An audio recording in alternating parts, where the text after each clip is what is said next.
it's using the right microphone, but actually using You're the wrong sounding one. okay. Yeah, Yeah, Yeah. Are you I on don't that? have a problem. You on promising. the what's the name one? Are you The what's name the one? headset? Do you want to just tap your microphone Well, on your I'm face? good idea. That's it. Okay, cool. We've got All two right. minutes, chaps. Yep. Are we live? Yes, we are. Okay, so are we going back to Earth Loops, trousers, and meat and two veg? No. Okay. I think that's sorted. Okay. We'll just leave that dangling, as it were, in front of our podsters. Yes, running deck. I am at home because some bugger booked the room. I didn't anticipate this. Previously, I've been the only person interested in using the meeting room at the library, so I got lazy and complacent and didn't reserve it until I went there yesterday to go. Oh, I better book my room, and it was taken. So I am back at home. It's worse because everyone's seeing you using it on the PC Pro podcast, and suddenly it's in vogue. I suspect. Yeah, all the thousands of people milling around in the library, peering through the window. Yeah, it's Michael Deer's in there today. dressed as Darian in Darian Don't let, cosplay. don't let anyone in. Don't say that. That's a scary thought.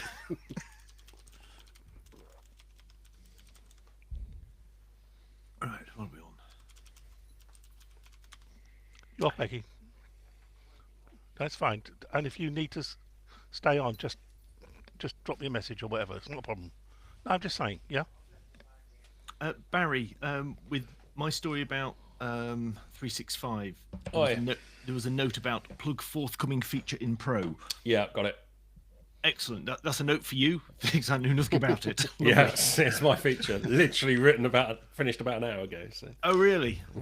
Oh, That can't be for the issue that went to bed on no, Tuesday or something, is it? No. no. Some of us worked to deadlines, John. I did. Yeah, I got it in. I got my RWC in on Sunday. How about that?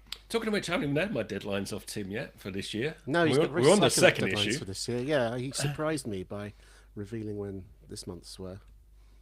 Yeah, I only found out press week was a 4 week earlier than seconds, normal. 3 3, seconds. 2, 1. 1 o'clock. Good afternoon and welcome to the PC Pro podcast on, where are we, 30th of January 2025. I'm Barry Collins. I do some features, occasionally a bit of news and dabble here and there. And I'm today joined by Lee Grant, good afternoon. John Honeyball Afternoon. and Darian Graham-Smith. Hello, everybody. Hello. And today we're starting with the almost unavoidable topic of DeepSeek. DeepSeek, in case you've turned off all media over the past week, is the Chinese equivalent of ChatGPT in some senses. It is an LLM that has sort of come out of nowhere and caused an almighty scale of disruption amongst US tech stocks. Over the weekend, companies, well, Nvidia bore the brunt of it. It saw its share price drop pretty significantly from around $142 to right down to about 118 at one point. It's sort of rebounded a little bit over the past couple of days. But all manner of tech stocks, Microsoft, Apple, Intel, I think, took a minor hit. Some of the power providers took a much bigger hit. But suddenly the whole tech infrastructure was shaken by the emergence of this rival. So what has it done to warrant such a seismic shift? Well, it appears that its main strength is to have created an LLM that is apparently the equivalent of ChatGPT's most recent models on a much smaller budget. I mean, figures on this are hard to pin down, and you're basically relying on word of mouth. But it seems not only have they done this much more cheaply than the likes of OpenAI and Anthropic did for their own models, but they did it much more quickly. And this basically boils down to using more efficient techniques to help DeepSeek basically learn how to respond as accurately as the others. In the past couple of days, Sam Altman has come out tweeting, suggesting that that DeepSeek may have used OpenAI's technology to help train its model, and there's a minor kerfuffle going on over whether they use copyrighted material to exactly to train their own model. What goes around comes around, some might say. But it has caused a massive stir. John, what do you make of all this? Well, this has been absolutely fascinating to watch. You will recall, when we discussed one of the many times that we've discussed AI in the past. I've always been the sort of the boring old person in the room saying, at some point, the return on investment has to start to happen, because companies like Microsoft are throwing tens of billions of dollars a year into this technology, most notably with Nvidia with their hardware. And Nvidia, of course, has been making financial hay out the back of this, which is why, although there was that relatively small, as it sounds, in share price drop, it amounted to something like $500 or $600 of share price drop, and it really did rock the whole of the American tech financial industry. I think it's entirely inevitable it was going to happen. The biggest problem appears, the biggest amount of upset appears to be that it's come from China rather than from some spotty nerd upstart in Silicon Valley. If it had come from somebody in America, I think a lot of the industry would have said, yo, go Trump and all the rest of it, especially after his Trump's announcements about 500, 600 billion going into AI research. And I think the biggest problem here is that it's actually come out of China, which was entirely inevitable. I think it could have come out from anywhere in the world. I actually found a lovely quote last night attributed to Napoleon Bonaparte, which is that China is a sleeping giant. When she wakes, she will shake the world. And we have seen that in so many areas of manufacture, electric cars, and so forth. And I think they are absolutely motoring into this space. The interesting question is it actually as good as some people are claiming it to be? Because it's not just one model, it's multiple sizes of models. And all the really hot and sexy results are definitely coming from the big model, which you can run on a Mac Mini M4 Pro if you've got all the RAM. But the smaller models are obviously not so good and come up with a bit of hallucinating results. The question that actually is sort of scarily underlying this, and it's definitely well into the realms of conspiracy theories, is whether this is a serious attempt by China to destabilize the Western technical, especially the American technical world. And I really, that's layers of onion that I think is beyond speculation. The thing that I'm struggling to understand with this is why the likes of Nvidia have been hit so hard, and I'm certainly not the only person to have expressed this view over the past couple of days. But if they have managed to successfully lower the barriers of entry for LLMs, surely that's only going to push up demand for Nvidia's processors and chips, because more and more companies are going to be getting into this. Yeah, you see, now you're being sensible. Could you kindly stop doing that, Barry, and start thinking like a Wall Street analyst, which is there's been all of this spend going on an expectation of a revenue stream. And if something's going to come in and undercut the revenue stream, it throws into question the spend. That's in the eyes of the short-termism of the financial analysts. And the first four letters in the word analyst is often a very good place to describe where they're talking from. So the big panic was that this would stop sales of NVIDIA GPUs, that the whole thing would come to a crashing halt and so forth. Interestingly enough, Apple wasn't really affected by this sell-off. Simply, you could argue because Apple is focusing on doing on-device type of AI rather than these huge cloud models. But no, of course, the demand for AI stuff is insatiable, will be insatiable, and will continue to be insatiable. And therefore, there's absolutely no problem in hoovering up every NVIDIA GPU or M4 Ultra or whatever that there is out there. Lee, what have you made of it all? I must admit, it's been quite confusing. I don't normally get too excited about AI stories. But this one was quite obviously the magnitude of the coverage. I thought, well, I better pay attention here, and I thought it was really quite interesting. I remember sitting in a GP surgery reading a car magazine about 5 years ago, and the badly closeted sort of racist rhetoric that a Chinese manufacturer like BYD could never be as good as anything made in the West. It was absolutely desperate, and I've always been surprised that people are surprised by we've outsourced design, manufacturing, and production, as John said, for decades, and these people come back with products which are much better than than other things. Truly competitive products. It's not a mystery that this can happen, but I also feel with the financial stuff, did we learn nothing from NFTs, where the business model was there was no business model, and basically it was steal all you can and sell it for outrageous prices before the scam is revealed. And at this point, I can't work out whether the game is up for the high investment AI systems, and someone like Sam Altman goes, yeah, you're right, the emperor isn't really wearing any clothes, and then vanishes with a suitcase full of gold, or it's the start of an arms war. Darian? Yeah, I mean, as I understand it, the engine itself is open source, so anybody who's already got an existing AI business should be able to look at this and just lift out the bits they like, keep them, perhaps, I don't know what license it's under, so it needs to be kept in a hermetically sealed module, but in general it seems like this could only be, well, should only be good news to anybody who's already got an up and running AI company, because the engine is available, the training, the what do you call it, like the corpus of data is not open source, as I think you mentioned. That's that everybody has to find their own. So the likes of OpenAI or Google or whatever, who already have that enormous trove of information, that's not going anywhere. I think this is, I've always struggled to kind of crystallize exactly how I feel about AI in general, but I'm not really seeing any obvious fallout from this which makes the world worse than it was this time last week.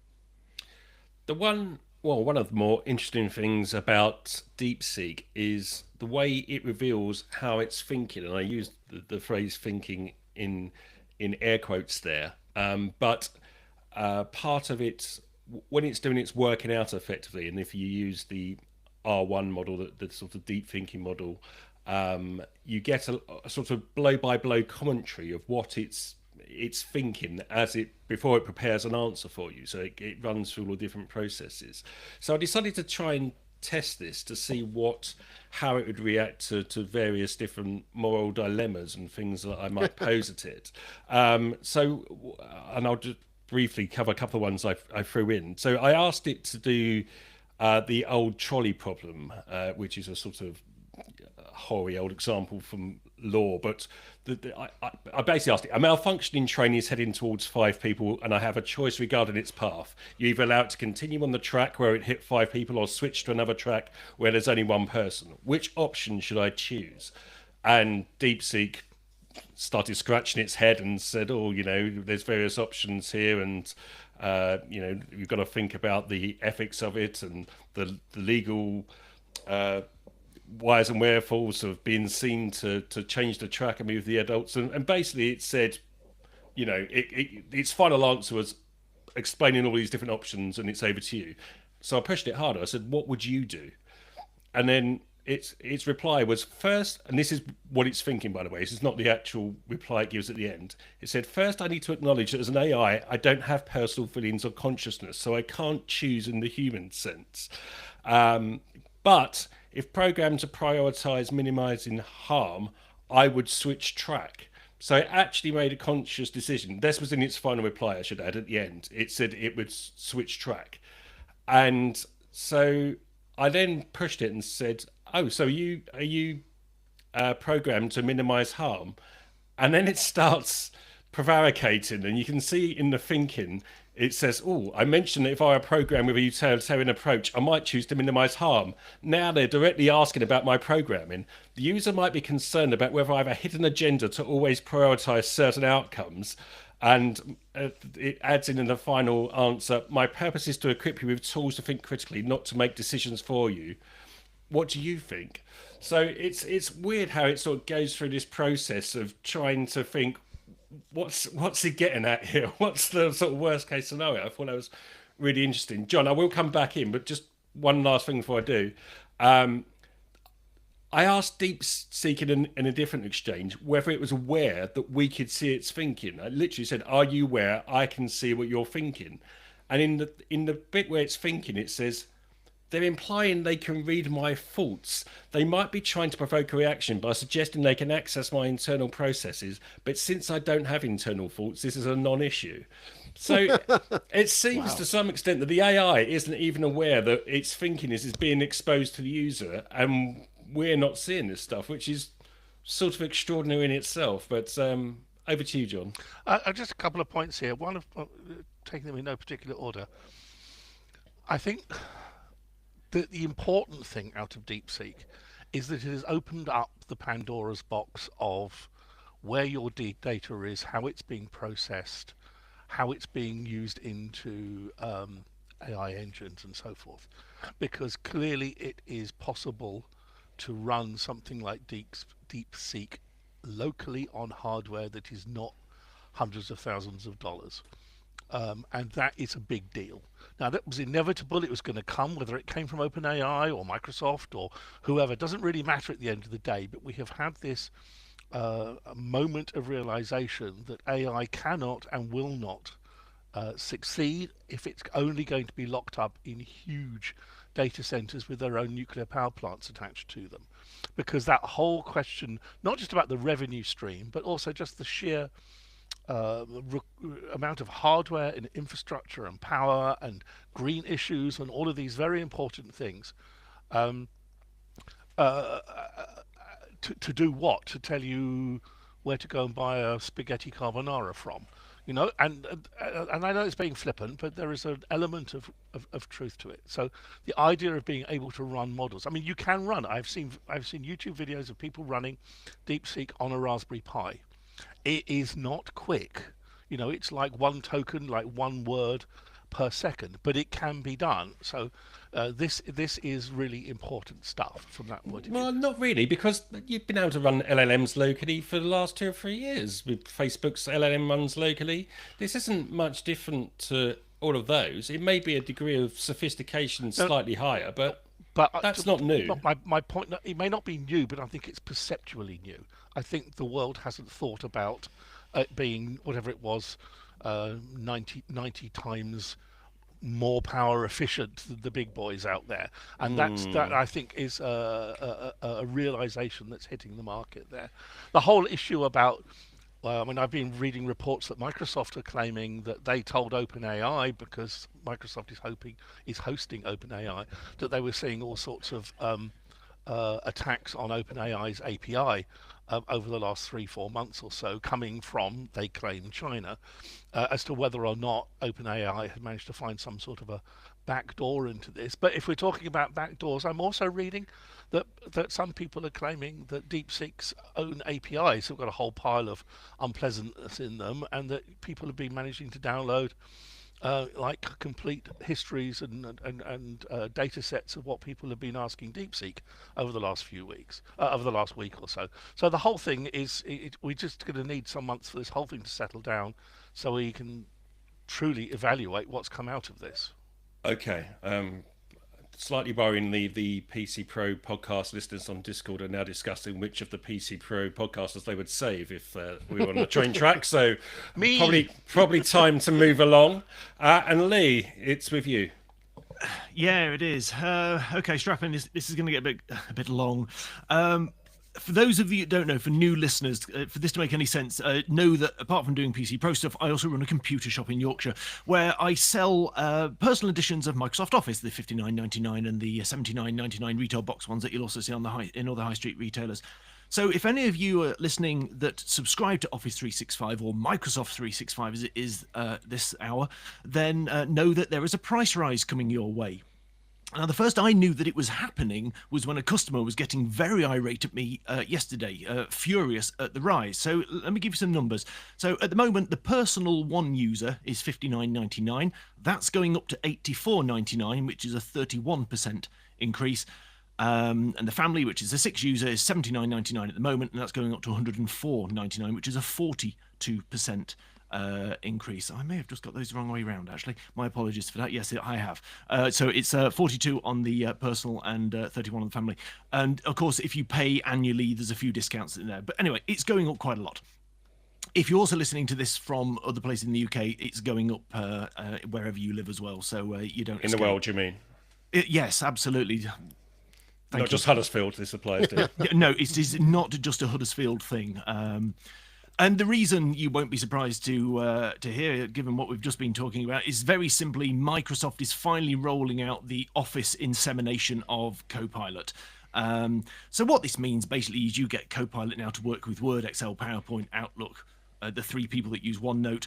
There's also Microsoft Designer, Enhanced Window Defender, and a few other things to do with OneDrive and stuff like that. I won't go into the feature stuff. But for your monthly enhanced payment, what you get is 60 AI credits to use in apps, and basically one AI request is 1 credit. But also note that these credits do not roll over, and nor are they the same as Copilot Pro credits. They're different things. And if all these new features are making you salivate, then this excitement wasn't shared by my customer who said, I'm not paying for that. And basically, as the person that sold them the box product 5 years ago, and I frankly haven't seen a penny from them since, wanted to know what I was going to do about it. So this has been consuming me for the last sort of day, trying to sort this out and trying to work out what is Microsoft now going to be offering to the public. And obviously new features aren't anything new, but these new features are triggering a billing increase. Microsoft 365 with Copilot is going to be the default on, and therefore bills are going up. Now, I suppose at this point we could all shrug a little and go a little que sera, but this feature enforcement looks a little like sharp practice when you realise that the current 59 and 79 prices will still be available. It's just that everyone's being moved off them. Microsoft says in its information, this is a quote from their site, existing subscribers with recurring billing enabled can switch to other plans with Copilot or AI credits like Microsoft 365 Basic for a limited time to our new Microsoft 365 Personal Classic or Microsoft 365 Family Classic plans. And if you want to do all that, basically you go into your Microsoft account, which is office.com/myaccount. You have to actually click to cancel your subscription before you can get the classic subscriptions. If you go and modify your subscription plan, the option doesn't appear. You've got to sort of try and get out of your subscription before they come up. They've really hidden it well. So I just want at this point just to put a pin in the frame classic, in the word classic, because we're going to come back to it. Because apart from the way that they've done this for you to get out of it, there's also these terrifying messages about when you click cancel that you're about to lose everything on OneDrive and things like that. They've really, it's Microsoft miscommunication in the brilliant way that Microsoft always does this, and people are sort of already getting very confused. Now, in a slightly related thing, show this to the camera if you're watching this on YouTube. Yesterday I got a certificate. Look at that. What's that for? This is the Microsoft 2025 Microsoft 365 Essentials training, which covers all this. So I've been doing all about what basically it's the way that Microsoft train retailers to sell Office and all their hero thing. And I've mentioned it in the magazine before and how I've done 20 years of this stuff, and it really is mainly trash. Quick question there, Lee. How absorbent is that paper? It will be recycled. I'm not saying where. Now, this was, like I say, it was packed with Copilot features, how I should try and sell it, but nothing about Office Classic was even mentioned in the training for it. So there's going to be a lot of people going to various retailers, and the retailer is not going to know anything about this sort of this option. But the training gave me 2 snippets of information, which the marvelous Microsoft marketing machine doesn't mention anywhere else. And these are 2 gotchas, and I'm pleased we're talking about this today, because if you are in the 365 subscription land, this might be useful to know. On the family edition of the 365 with Copilot, there's a line in the training that says, be sure to recommend a second personal subscription if more than one person needs Copilot. And here's the gotcha. If you're on the family 6 user edition, the Copilot feature is only for the main subscriber. So if you've shared with others, as you do with that package, they get zilch. They get nothing. They're expected to fork out 85 quid on a personal subscription for the privilege. Wow. Okay? Wow. Yeah. Also, the new AI features for Outlook, which they're really pushing, that it does all this, that, and the other, is only for the new web Outlook for Windows, not the actual client that comes as Office 365, which, as we know, has for some time been known as Office Classic. So this word classic coming back again. So the offer is not looking particularly good, because I was genuinely excited about the fact that AI might at last help me clear out terabytes of ancient PSTs that I've accumulated over the years, but it won't.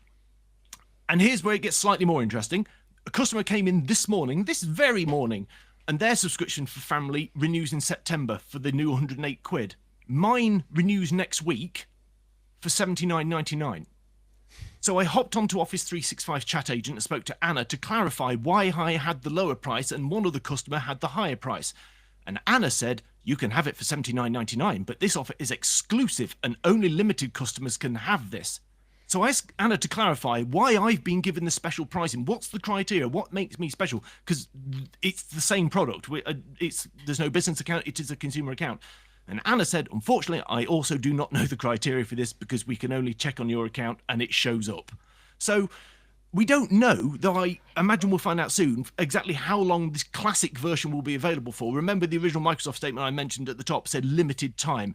I haven't had a chance to get an official answer on that. I've also this morning spoken to the head of sales for a top UK trade supplier, and the boxed versions of that you get, that I sell and Curry sell and things like that, they are also going up in price. However, if you can find some at the current prices, you can basically stockpile them.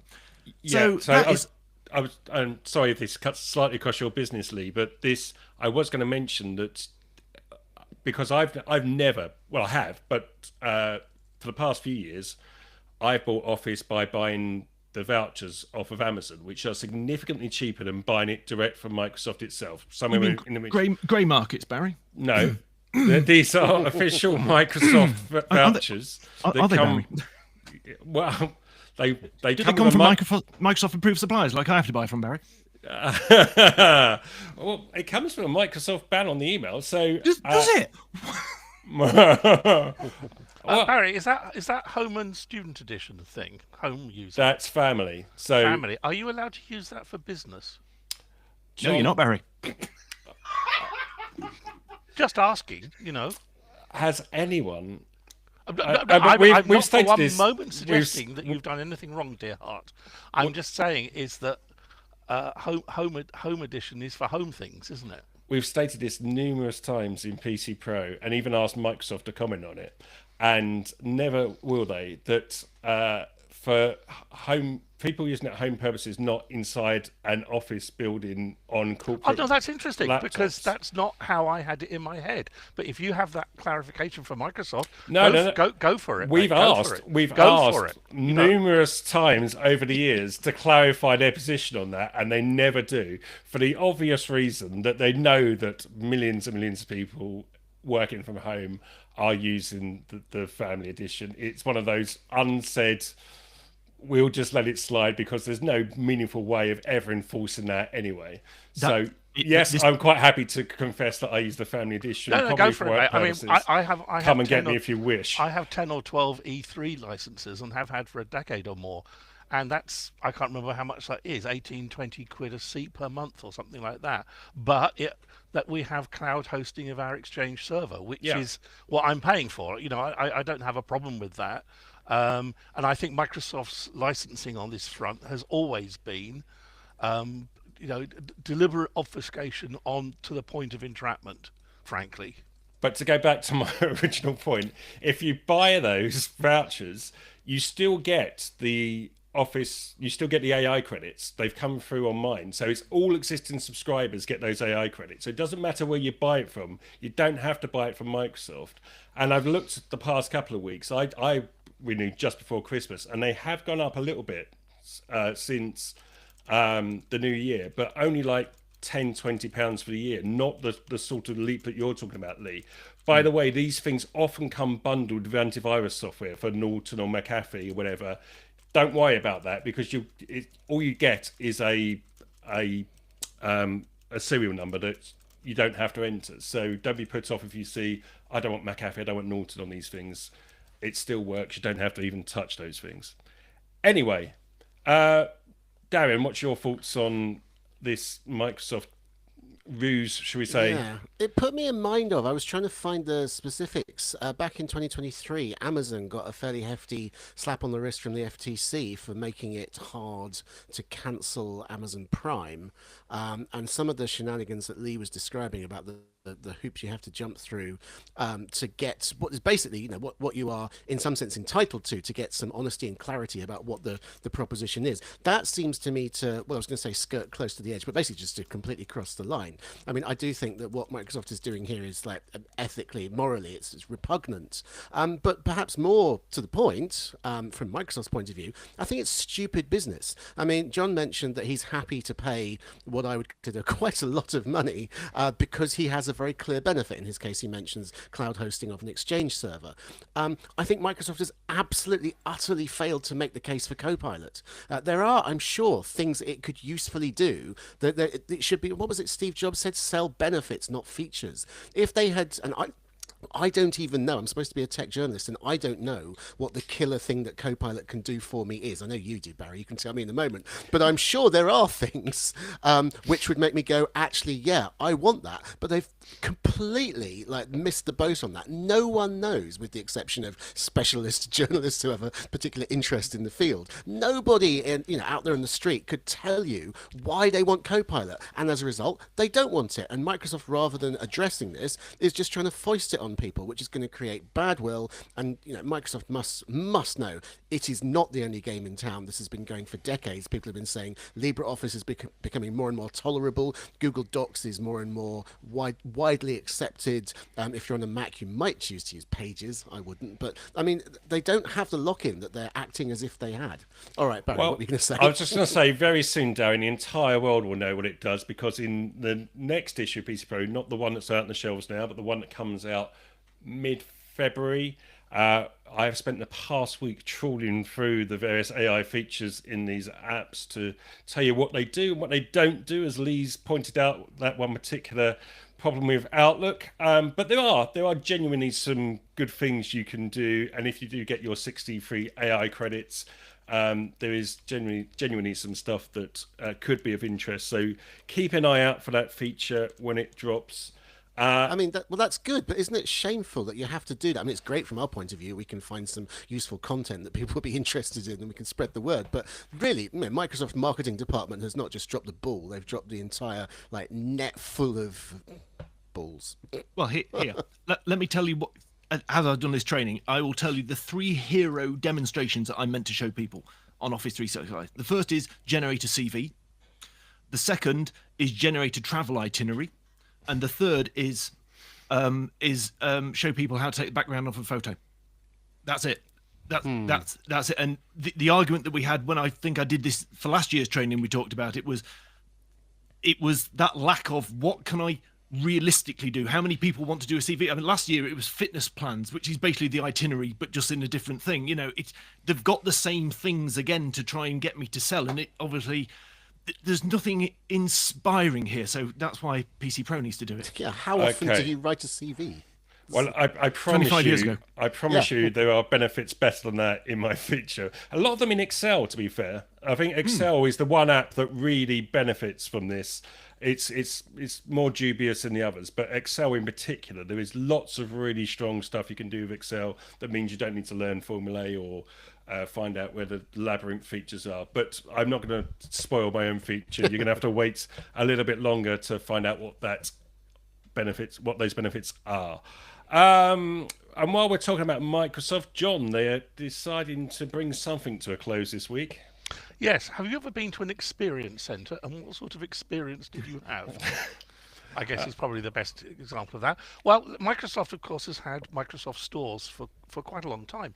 Going back, 15, 18, maybe even 20 years, they had stores across America. I remember visiting the first one that opened, if I remember, it was San Diego, years and years ago. And the idea was that you could go in, it would be kind of like an Apple store.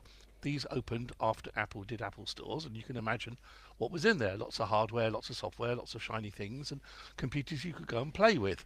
So you could go and actually try out whatever you wanted and see what you thought of it and maybe buy something. Every time I visited one, whether it was there was a famous one on Times Square in New York for example. And it was always kind of underwhelming. The staff didn't actually seem to be terribly interested, and there weren't very many staff. And they were hiding around the back, and they didn't seem to know very much when you managed to corner one. It's not just Microsoft who's had this problem. Samsung has had some experience centres. I must confess I've never been to the one in that shopping centre in is it Westfield in the centre of London. They had one there. I don't know if it's still there, but they had one in New York, and it was a miserable affair. And I believe, not surprisingly, it has closed. I managed to walk around it for half an hour before anybody came to ask me if I was actually interested in anything, by which time I wasn't. But Microsoft has had a big place in Oxford Street in London. It opened in, I believe, 2019, which was, of course, extremely bad timing because that was just before COVID hit. And very quickly they decided that because, well, they couldn't sell anything, let's turn it into an experience centre. And they've now decided that the experience wasn't experiential enough, and it's going to close next month. I believe this leaves only one experience centre left, which I think's the one still in New York. But you can kind of think that that's probably not going to last either. So Microsoft will have finally exited out of the retail and experience centre business. The last one I went into was actually the Microsoft, I think it would still be called a store, about 7 years ago in Boston. And long-term readers of my column will recall I went in because I was actually wanting to have a play with that big desktop-like iMac thing they did, which was then new at the time, the big screen on the bendy stand thing. And I went and had a play with it, and I was tapping away, and no one came to say hello, of course, because that would have been ruining my experience. And I discovered that they had actually blocked all of Google's properties from web browsing on all of their devices, which I thought was really kind of not playing cricket properly. And they denied it. I said, no, look here, google.com, and it redirected me to Bing. You try to go into a Google property or whatever, any Google property, and you got nowhere. And I was not very happy about that. And I complained loudly, and they tried to blame it on some local configuration nonsense stuff, but basically it was all twaddle, really.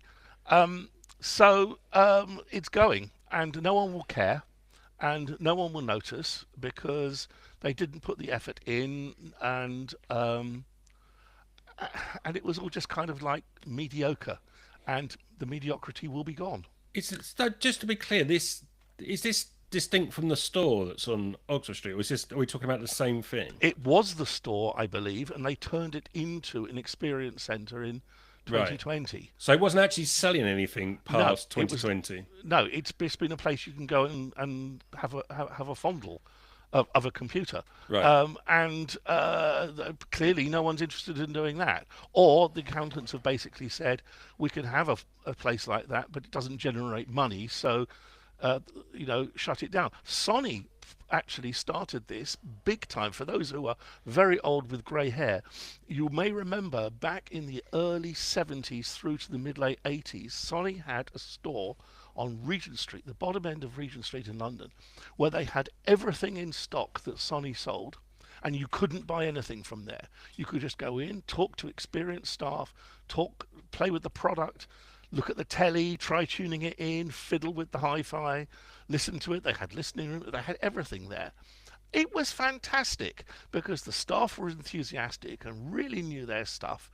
And every time I was going down into London as a nerdy teenager, I would drop in there. And guess what? I persuaded my parents to buy a Sony Colour Trinitron television in about 1975, because as far as I was concerned, that was the thing to have, because these people really knew their stuff. So it can be done, and you can argue that Apple stores are experience centres as well, except you can actually buy product and take things there and get them repaired. But that was obviously too complicated for Microsoft. Well, this is what I was going to say, because, I mean, the Apple shop on Regent Street, I mean, the Microsoft one, it was really quite ballsy of them. They opened up 8 doors up the road from the flagship Apple shop. And I had occasion to go in there, actually, in 2019, because my Surface laptop I was using was playing up. And it was a kind of an eerie experience, because everything had been absolutely carbon copied from the Apple shop. Just the whole vibe of it, the space, the lighting. I swear, like I came in with my broken laptop, and the guy in a smart polo shirt sat down at a wooden table with me and kind of said, "Well, that's cool. That's not a problem. I can help with this, sure." And it was all just like it felt like sort of a Chinese knockoff of the Apple experience. But there wasn't. I mean, the thing that was different was there wasn't that.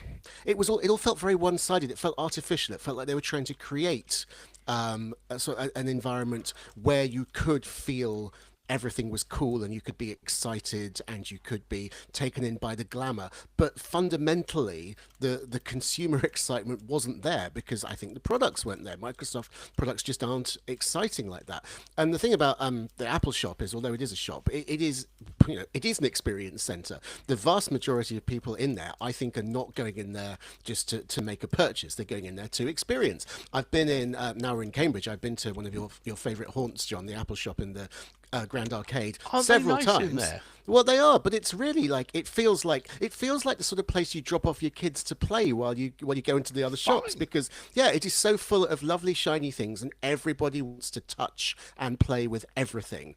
And I think And can I point out, I took in there a MacBook Pro Intel that about 6 years ago that I'd thrown a cup of Starbucks through, a full remember this, mug of yes. in there on a Sunday afternoon. They had the good grace not to laugh too loudly. I'm sure Lee would have laughed if I brought No, it to him. definitely not. Yes, they didn't laugh too loudly, and they repaired it on the spot within an hour. They had the parts in stock, and may I point out, this was a Sunday afternoon. Well, that's obviously something that Microsoft couldn't do, and in the end, they just came back to me and said, "We don't know what to do with your laptop. Ask your insurer," which was completely, which was quite a Microsoft response. But I mean, the whole thing. I mean, Microsoft they just didn't get it from bottom to top, and I'm to be honest, I was very surprised that the Oxford Street location lasted as long as it did, because even when it was nominally a money-making venture, I could not imagine it was making any money. Well, if you're absolutely pining for some experience, I don't know if it's still there, but Intel had one on Oxford Street just before Christmas. They got like 2,000 square meters of space with about 6 laptops in it, and they were trying to experience their AI capabilities by setting up a photo booth where you could go in and get your photo with like the New York skyline behind you, whatever you liked, and Lynn taking a little passport photo of it away. So, there's still lots of companies prepared to waste huge amounts of money on this kind of gubbins. So don't despair, people. If they'd made it a Copilot experience shop and like you'd been able to go in and actually see AI doing something useful, could have had a value. Well, that is sort of the point. They were showing off these Copilot AI laptops, like I say, 6 of them on the bench. But when you press the Copilot button, it blocked it because they didn't want you asking them stupid things on their display models. So it was the most pointless experience I think I've ever seen. So you could have gone and got your CV done. Yeah, that's true. I might well need it after this podcast. But let's shuffle along. And Darren, we're coming to you. Yes. So there's been a couple of headlines this week saying Amazon is preparing drone deliveries in the UK. It's been talking about this since 2023. And it's made some moves. But if you're expecting to have your package land in your back garden next week, it may be a while, because all that's happened is that Amazon has now officially filed an application with the CAA, the Civil Aviation Authority, for authorization to actually fly these drones. And if it doesn't get that, the whole idea falls apart. But it may well get it. I mean, it seems like not an impossible ambition. Amazon's already flown some test flights in Italy. It's got some in Arizona and Texas. And while our regulatory environment might be a little bit stricter than those latter two states, there's no particular reason to doubt it will get authorization with, perhaps some necessary provisos. Once it's got that, it's reported Amazon will then start hiring people to operate the drone division. So we're a while away from actually, I suppose that means, they call them drone pilots, but I have to agree with whoever it was who said they're not pilots, they're just like remote control operators. It's going to be a while, and it's expected, the application is to fly these things specifically out of the Darling Darlington fulfillment centre. So if you live on Tyneside or that kind of, sorry, Teesside, I do apologise. Yeah, or that kind of that kind of area, you might be in luck. I don't know if that's where most Amazon deliveries are required at the shortest notice, but that's where they're starting it. Then something might eventually happen, and I am all in favour of it. I like the idea. I'm sure there will be all sorts of practical issues, but I believe that we as a society, we want this collectively enough to make it happen. I'm still bitter because, by the way, the area of Cambridge where we moved to did have, until last year, little like big track ground-based drones which would trundle up the street with your shopping. They were trialing it in this neighbourhood, and then they stopped it, and now you have to go to, I don't know, Cheltenham or something to get that same service. They knew you were coming. They did indeed. Cancelled because of lack of broadband. Well, I was going to say, what was the reason for stopping it? Did they reveal that? I think it was officially just a trial, so it might just be that not enough people were making use of it. I don't know. It was a company called Starship, if I remember rightly. So with this city, there was a slight snigger when Darlington was mentioned, but I mean, presumably one of the reasons why they're starting there is because this thing is not really going to work in big inner city areas where there's no easy way for drones to drop off parcels at someone's apartment, but presumably in areas where it can drop into people's front or back gardens, that makes that more practical. So maybe this is why they're trying up north, he says, clutching at straws. I don't have any information on that, but it could be that they do something a bit like they already do, and IKEA already does, where they won't come to your door, but they will come to an agreed central distribution location. There's no IKEA in Cambridge. If they told me that, that might have changed some of our plans, but now we know the nearest one is in Milton Keynes. But as a sort of compromise, they will bring some things to a car park in Ely and do the handover there. That's Doesn't sound dodgy at all, does it? No. Anyway, with the new A428 opening through Black Cat, you can get to Milton Keynes really quick. This is not that this is Cambridge podcast, gentlemen. I'm sorry. Let's shuffle back on topic. Can I just say, I think this whole idea is utterly fucking stupid. I have no problem with the idea of a drone thing trundling along the pavement, keeping your pizza hot or whatever. I can kind of get that idea. But trying to fly packages around the place is just beyond madness. The battery requirements, the battery life, the range, the limited weight of things you can pick up, the whole thing is just beyond laughable. They're already doing this. I mean, I don't care. I still think it's utterly barking stupid. But you said, I mean, this is getting into personal habits now as well. But I order these little toothpick things of Amazon that my dentist made me bloody use every night. What, the yellow ones? With the they're really good. But they're tight, like a thin little pack like that a bloke in a blooming great transit van drops off every time. If you can do that kind of thing by a drone, buy them by the 200 at a go. I know, but if they just drop in a very small package, an SD card, for example, into your garden, why can that not be done by drone instead of sending a van out? Is this in your hierarchy of needs, Barry? There's food, shelter, and then toothpicks by drone. But because I love the north-south divide of the tech industry. I get emails all the time from, we're launching our new product in London. Come to our exclusive showcase near London. But the moment Amazon wants to put a whopping great drone in the sky, the same drone that on the scheme they used in Texas and Arizona, it was pulled. Suddenly the south isn't good enough, and Darlington is perfectly acceptable. Basically, we need somewhere in the middle of pigging nowhere that it's not going to hit.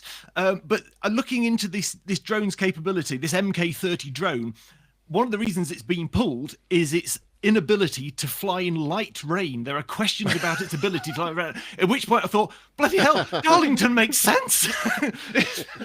Nevada of the north, Darlington, absolutely. Isn't it? You want to test anything in the rain, get north, mate. Okay. Anything more to say on Amazon's drones before we I think that's ample. drone onwards? Okay, Nibs, it is then, and we are starting with Lee. Intel have announced a revolutionary new method of designing PCs in order to be better for the environment. These are modular PCs where components are slotted together to improve repairability. Now, for this groundbreaking discovery, Intel has been awarded the coveted Repairers Guild Patronising Shits of the Year award for 2025.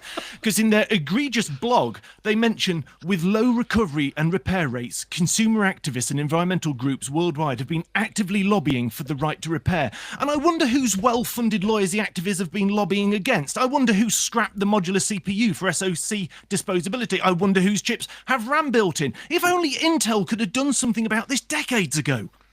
Lee, why don't you tell us how you really think? I didn't read the rest of the article. I got too mad. You know, I'm going to get told off by Tim now for two of you having a little swear off in this podcast as well. If we get the little Eve mark on iTunes, I've had it. So just you two think on before you start effing and jeffing my all over apologies this for my podcast. bad language. Right. That was the clean one. Watch it, you potty mouth. Next nib. I don't think I need to swear in this one. This is the CMA continuing to surprise me by being somewhat effective. They've announced that there's going to be action taken against fake reviews on Google.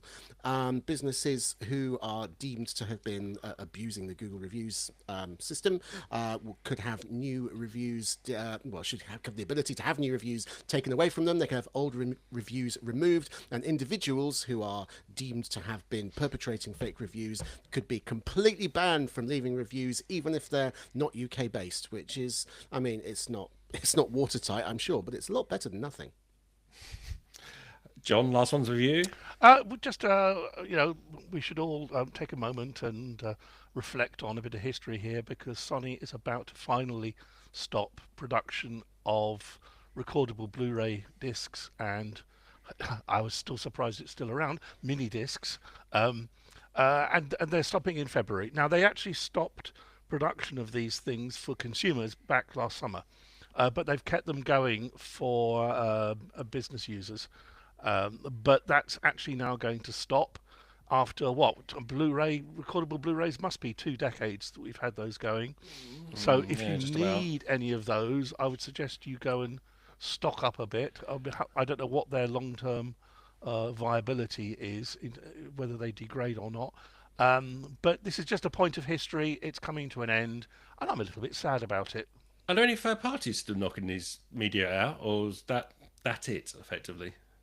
To be honest, I'm not really sure, because a lot of people have stopped making Blu-ray drives anyway. Now, I suspect the mediums or medii are pretty much long gone now. You can still get the sort of third-party, sort of slightly unbranded things for most things. But who's making those? Who knows? Oh, okay. Okay. It's from China again. It's blooming China, isn't it? Right, let's move along. And it's hardware time, and it's with you this week, Lee. It is. Let me just grab it. Here it is. You can see it here. I'll point it at the camera for our YouTube videos. This is the Toybox. It is a 3D printer designed for children or grown-ups like me that need to be spoken to like kids in order to learn things these days. This technically is the Toybox Alpha 2, an upgrade from the Alpha 1, obviously. Let me give you a few specs before we get into the nitty-gritty of it. It's print volume. That's basically the biggest thing it can print is 7 by 8 by 9 centimeters. So as you can see, it's not the biggest thing in the world. It does a print speed of 60 millimeters per second with a resolution of 200 microns. I tell you, it's weird talking about 3D printers. When you talk about print speed and resolution, it shouldn't be in millimeters and microns and stuff like that. It's pages and DPI and stuff like that. It's extruder for your extruder fans. It's a 4 millimeter smooth flow extruder head with an easy peel bed. Look at that. It's got 2.4 gig Wi-Fi, little touch screen down at the bottom there. You can see that there. And it weighs about 3 kilograms. There's really not a lot to it. As you can see, there's no sort of sound deadening or anything like that. It really is quite basic. It runs on, and I'm just going to dip to the floor again, called printer food, which is basically this sort of, you can get it in lots of different colours like this, and basically this is the plastic that feeds into the top. But technically it's not a plastic, it's PLA, which is polylactic acid, which is a bioplastic. It's basically a polymer made from cornstarch or sugarcane and stuff like that, often marketed at environmentally friendly. Toybox is no exception here, but the truth is a little more complicated. For heaven's sake, do not put it in your recycling bin, because nothing will happen to it. The reason this Toybox is for kids is the app that comes with it, and it's available on Android OS. It has a huge selection of pre-made toys, models, and games, and I haven't counted them, but there are stacks and stacks and stacks of them. Let me. You might, if anyone's looked over my shoulder, there's a little N over my shoulder you can see, which is the Nintendo GameCube. Sorry, Nintendo 64 logo, which I printed last night, and my daughter has been doing lots of things. She's printed sort of little toys and stuff like that, and these are all models that are pre-done, and it does even sort of articulated things. That's a little sort of gecko thing which sort of moves, little lizard thing, so fidget toys and stuff like that. And she can even do some great novelty things like a rubber duck that's got the face of Dwayne "The Rock" Johnson. So there's frankly everything you could possibly want for this. And the great thing about it is all those models are in the app. You print, you download, it works, it comes out, and it's all very nice. Just slightly more advanced, it has something called the Creator Space, which gives you all the tools to build your own stuff, software to help you build sort of block buddies or working cars, see how fast they go, and some basic tools for doing images to 3D files. It's also possible to import 3D printer files, STLs, OBJs, G-codes, and 3MFs from other things. And again, there's lots of pre-designed things just to help little ones just get used to the experience of taking one of these models, like for example like that, and you can change it and resize it. For example, the Nintendo one, which I've just thrown across the room there from last night, the original one was huge, and obviously there's a cost to that filament, so I decided to just shrink it down. But you can do all sorts of tweaking with it. So again, it's 3D printing with safety rails, but it's not really restrictive. I mean, a real world example, I was when it rains, my daughter's, as it does in North, as we discussed earlier, my daughter's class stays in the classroom, and I was watching them play chess one lunchtime, and worked out most of the chess pieces are gone, and she went home that night and printed whole new chess pieces for her class. Not a great sort of thing to do, but there's loads of that stuff built into the app. But where the Toybox really hooks the kids, and also to monetize the platform slightly, is with something called Toybox Plus, which is the subscription service. You've got to have a subscription, which is $8.49 per month for an annual subscription, $9.90 a month if you're going on the manual. And this unlocks a host of what are called premium features, including licensed models. So you get stuff like Batman, Superman, Teen Titans, SpongeBob, Scooby-Doo, Star Trek, Ninja Turtles. You can print your own communicator here, John. Lost in Oz, Dennis and Nasher. I've also had an email this morning. Apparently Penn and Teller have signed up. They're doing some of this, so there's going to be printable tricks and stuff like that. Kids and again, love Penn and Teller.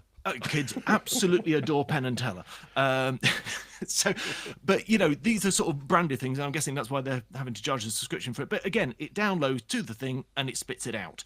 And you also get sort of there's some increased features in the Creator Space, some more sort of image apps that you can do, and you get discounts on printer food. And just to be very clear, you don't have to subscribe to the Premium Plus to use the Toybox. But for me, it's just been really interesting sort of seeing the switch in the mindset of my daughter. She loves making things for her friends. She's mean with the loom band bracelet. But this was the next sort of extension of that, and she's now realised the potential of being able to repair things. It's easy to set up. There's just a single calibration screw, which is just right down at the back there. You just give that a little tweak.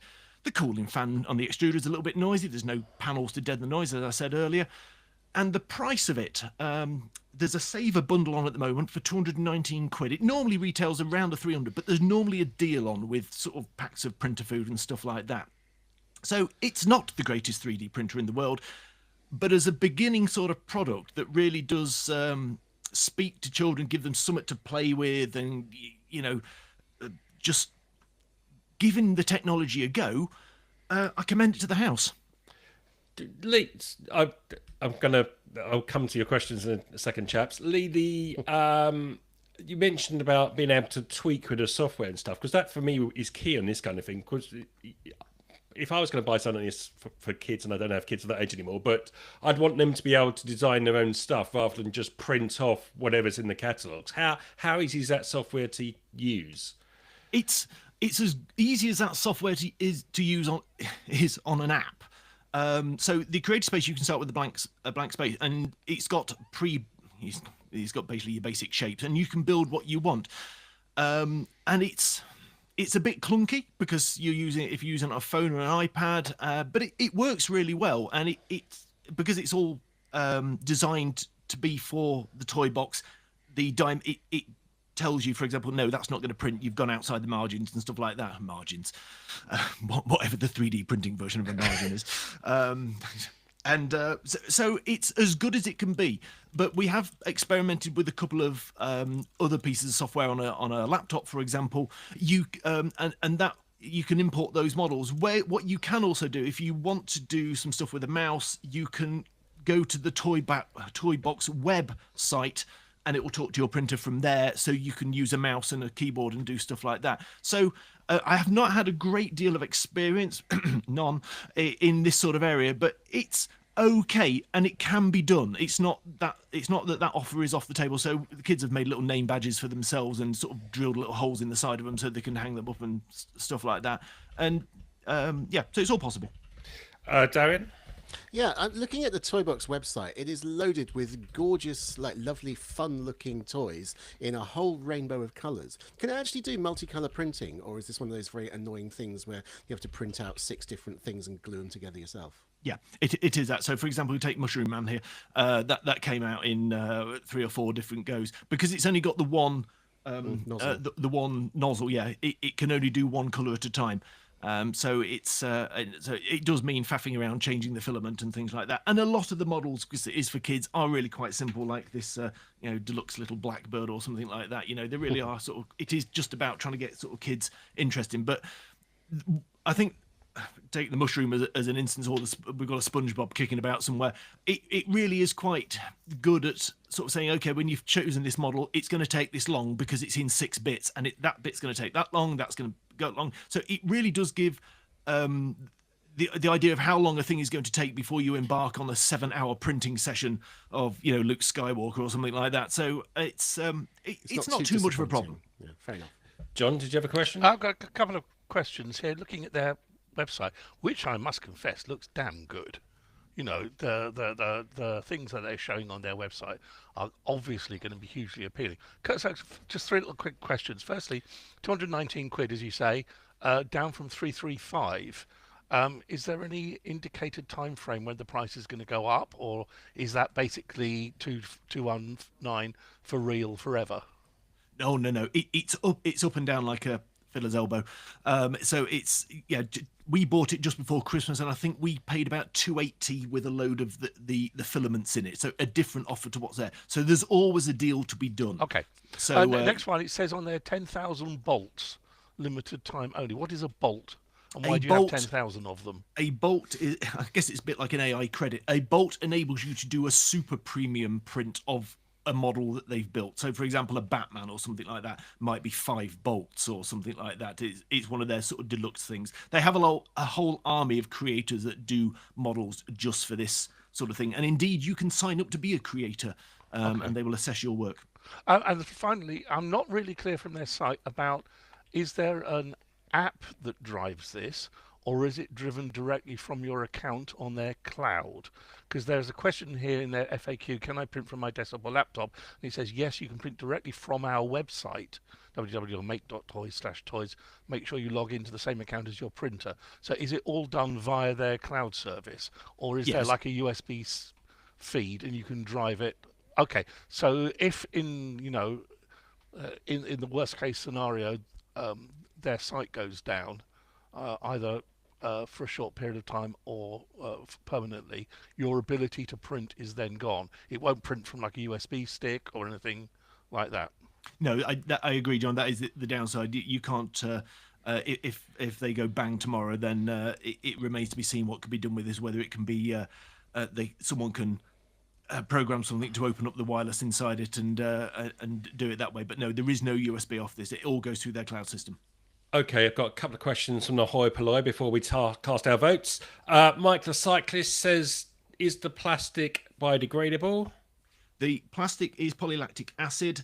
It is technically compostable, but it is only compostable in industrial grade composters. Check with your local recycling whether they can take it. You can buy third party boxes to put PLA in. They start at about 75 quid. It is not cheap. And believe me, this thing generates microplastics like it's going out of fashion. In fact, one of the first things my daughter made was, ironically, a bin, a wheelie bin to put all the waste plastic in. So, yeah, don't put it in the green bin because bioplastics will stuff up normal recycling. Talk to your local recycling centre because, if anything, it will probably go in your garden waste. And forgive me because I've got the poll up on screen now, so I can't see who asked it, but someone asked, can it print Lego pieces? It can print blocks. I don't think there isn't an official Lego branding, but yeah, there's lots of stuff on there that you can print, and of course, because you can download models from other 3D printing websites. Frankly, if you can 3D print it and get it into that, or get it sized onto that, it'll print it. I've actually been to the Lego Centre in Billund, and they're very proud of the extreme, like, amazing, not tolerance, the opposite, the precision with which every single Lego block is manufactured. So although you might be able to make something that you can squidge onto your Lego, I would imagine it's not going to be the proper experience. I think if I went to Billund, to the Lego place, I'd probably have I don't know, I wouldn't be able to contain myself, I think. Oh, you should go. It's amazing. It's quite an experience. For God's sake, let's move on. So, the hoi polloi, your vote is now open. So, if you're listening to us live on Discord, you can cast your vote now. John, let's start with you. I think I love the whole. It sounds kitsch to say it, but targeting it at children and coming up with something that will engage with them, I think that's really good. And their website is really pushing in that direction, and anything that can be done to engage with children in that space, get them designing stuff, getting them thinking about 3D printing and so forth. This is hot. The price, 200 and something quid, up and down a bit, I think is perfectly affordable for what it is and what you can do with it, and the amount of time and engagement you could get, parent and child time and all that stuff. So for me, I think it's hot. Yes, I have reservations, the cloud service and so forth, but I still think it's hot. Darian. I don't say this very often, but this is genuinely something that I'm trying to buy right now online. Unfortunately, it's got no honey waters. Unfortunately, I did my taxes yesterday, so my hand has been stayed a little bit. But it's good value for what it is. If you know what 3D printers cost, this is not a rip-off by any means. And I think it's worth paying a bit for the accessibility and the child friendliness. So I might go and see if Lisa's had any better luck with her self-assessment, because I just love everything about this. And we have our daughter's 9 years old. She's absolutely the perfect target age and target kind of interest for it, and I think it might actually pay for itself in terms of the number of knickknacks that we don't have to buy, attached to the front of magazines in Sainsbury's or whatever, because we can do our own unauthorized knockoffs. And can I also point out that this is, absolutely good for girls as well as boys. They're gonna, doing wristbands and all sorts of stuff. It's not a male centric thing, which I think is absolutely adds to its hotness. Okay, Lee, I'm assuming there's no buyer's remorse from your end. No, not at all. Just going on to what Darren said about the little toys. My eldest daughter is autistic, and one of the things that helps her get her through some tough times is what are known as fidget toys, basically just things she can just hold in her hand and squeeze. And this thing has a whole range of that sort of stuff. Also, but the thing that I've really enjoyed is just watching my other daughter look at things. So for example, I'm looking at the floor at my bag that's got a broken clasp, and she said to me last night, "We could print a new clasp for that, Dad." It's just the way it's changed her brain. She knows I'm a repairer and she knows I fix things all the time, but the fact that she's now looking around going, "I could print that and fix it," and I think that's amazing, and that's what this is really designed to do. So hot. Yep. I agree. I think it's absolutely fabulous with that exception that John brilliantly pointed out about the cloud service, but let's hope by making it hot hardware of the week that we enhance its survival chances. Lee, quickly. Sorry, there's a question on Discord from He-Man. Says, Lee, can you use any filament or does it require their own? You can use third-party filaments with it. It needs to be 1.75 mil PLA, and it is on their website, some guidance of it. So no, you don't have to buy their food. You can buy others. Smashing. Well, it's a big hot all round. 81% of votes on the Discord poll are in agreement that it's hot. So that's a clean sweep amongst audience and studio. Remind me of the name again, Lee, please. It is the Toybox. The Toybox couldn't be simpler. They should make it the A56943 Mark II. They've clearly not been in the tech industry long enough. But thank you very much for everyone who's joined us live on Discord. We're here every week, every Thursday at 1 p.m. at pcpro.link/Discord. And thank you very much to my fellow podcasters. And we will see you next week. Goodbye. Bye. Bye. Alrighty. I thought we were going to come in on a tidy hour there, and then it all just got away from us with that 3D printer. It's just too exciting. I'm Yeah, sorry. we just. I was going to say lost for words to say, but obviously, clearly, too many words to say. Obviously. Should have brought a keyboard to calm everybody down a bit. Right. I'm out of here. Thanks, everyone. Thanks, Discord lot. Yep. Bye for Thanks. now. Thanks all. Bye. Thanks. Au revoir.